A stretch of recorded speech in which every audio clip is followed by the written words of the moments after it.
Friends, PC സ്റ്റഡിയിലേക്ക് സ്വാഗതം. നമുക്കിന്ന് കുറച്ച് മാത്സ് നോക്കാം. 25 പേനകളുടെ വാങ്ങിയ വില 20 പേനകളുടെ വിറ്റ വിലയ്ക്ക് തുല്യമായ ലാഭം എത്ര ശതമാനം? ഇതിലെന്താ ചോദിച്ചിരിക്കുന്നത്? 25 പേനയുടെ വാങ്ങിയ വില അല്ലേ, 25 പേനയുടെ വിറ്റ വിലയ്ക്ക് തുല്യം അല്ലേ. അപ്പോൾ ഇത് തമ്മിലുള്ള വ്യത്യാസം എത്രയാണ്? 5 അല്ലേ, 5. 25 പേനകളുടെ വാങ്ങിയ വില 20 പേനയുടെ വിറ്റ വിലയ്ക്ക് തുല്യം. നമ്മൾ 20 പേനയുടെ വിറ്റ വില എഴുതേണ്ടത്. വിറ്റ വില 20 × 100 എത്ര പ്രാവശ്യം പോകും? 4 പ്രാവശ്യം. 100-ൽ എത്ര പ്രാവശ്യം? 25 പ്രാവശ്യം. അപ്പോൾ 25% ലാഭം. എത്ര ശതമാനം ലാഭം? 25% ലാഭം. അടുത്തൊരു ക്വസ്റ്റ്യൻ മുൻ വർഷങ്ങളിൽ PSC ചോദിച്ച ക്വസ്റ്റ്യനാണ്. 15 എരുമകളുടെ ആഹാരം 21 പശുക്കളുടേതിന് തുല്യമാണെങ്കിൽ 105 എരുമകളുടെ ആഹാരം എത്ര പശുക്കൾക്ക് കൊടുക്കാം? ഇങ്ങനൊരു ക്വസ്റ്റ്യൻ കാണുമ്പോൾ 15 എരുമകളുടെ ആഹാരം 21 പശുക്കളിന് തുല്യം ആണെങ്കിൽ 105 എരുമകളുടെ ആഹാരം എത്ര പശുക്കൾക്ക് തുല്യം? ഇങ്ങനെയാണ് ചോദിക്കുന്നത്. നമ്മൾ ക്രോസ് മൾട്ടിപ്ലിക്കേഷൻ ചെയ്താൽ മതി, ആൻസർ കിട്ടും. 105 × 21/15 3 പ്രാവശ്യം 5 വെട്ടിയിൽ തെറ്റ്. 105 × 21/15 കൊണ്ട് ചെയ്യുമ്പോൾ ഇത് നമുക്കിങ്ങനെ വെട്ടാം.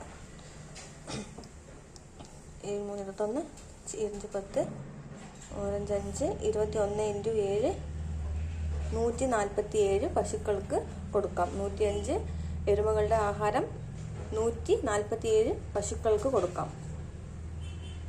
അടുത്തത് 200 കിലോമീറ്റർ ദൂരം 8 മണിക്കൂർ കൊണ്ട് യാത്ര ചെയ്യുന്ന ഒരു കാറിന്റെ വേഗത എന്ത്? എന്താണ് 200 കിലോമീറ്റർ ദൂരം 8 മണിക്കൂർ കൊണ്ട് യാത്ര ചെയ്യുന്ന ഒരു കാറിന്റെ വേഗത എന്ത്? അപ്പോൾ ഒന്നുമില്ല, നമ്മൾ 200 ഇത് രണ്ടും, ഇത് കിലോമീറ്ററിലാണ്, ഇത് മണിക്കൂറിലാണ്. അതുകൊണ്ട് ഒന്നും നമ്മൾ ചെയ്യണ്ട. 200-നെ 8 കൊണ്ട് ഹരിച്ചാൽ മതി കേട്ടോ. 200 ഹരിക്കണം 8.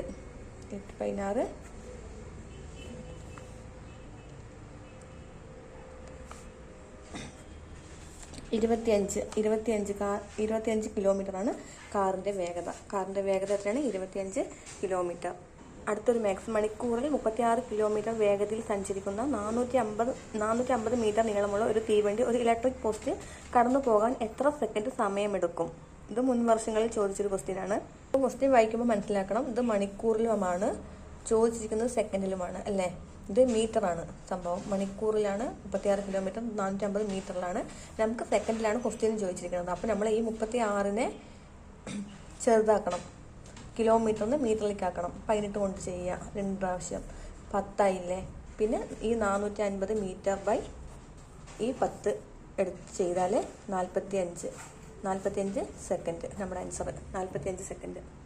ഇത് കഴിഞ്ഞ 2018 LGS എക്സാമിന് ചോദിച്ചൊരു ക്വസ്റ്റ്യനാണ്.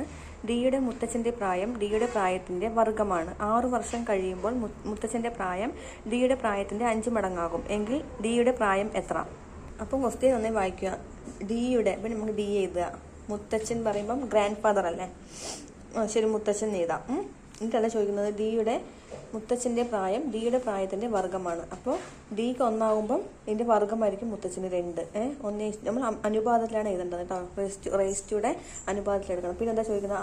6 വർഷം കഴിയുമ്പോൾ, വർഷം ഇങ്ങോട്ടേക്ക് മാറ്റി എഴുതുക. 6 വർഷം കഴിയുമ്പോൾ മുത്തച്ഛൻ്റെ പ്രായം ഡിയുടെ പ്രായത്തിൻ്റെ 5 മടങ്ങാകും. അപ്പം 1:5 എന്ന അനുപാതത്തിലെടുത്താലല്ലേ 5 മടങ്ങാവുക. എന്നിട്ട് എന്താ ചോദിച്ചിരിക്കുന്നത്? ഡിയുടെ പ്രായം എത്ര എന്നാണ് ചോദിച്ചിരിക്കുന്നത് അല്ലേ. ഡിയുടെ ഇപ്പോഴത്തെ പ്രായം നമ്മൾ എന്താ എടുക്കേണ്ടത്? 1 എടുക്കേണ്ടത്. ഇപ്പോഴത്തെ അംശബന്ധം 1. ഇത് 6 വർഷം മുന്നുള്ളതാണ്. ഇത് എടുക്കാൻ പാടില്ല, ഇതെടുക്കണം.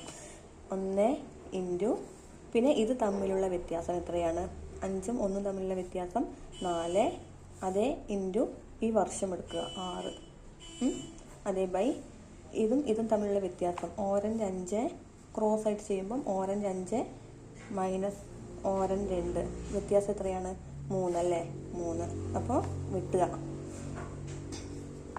8. ഡിയുടെ ഇപ്പോഴത്തെ വയസ്സ് എത്രയാണ്? 8. മനസ്സിലായോ? Thank you.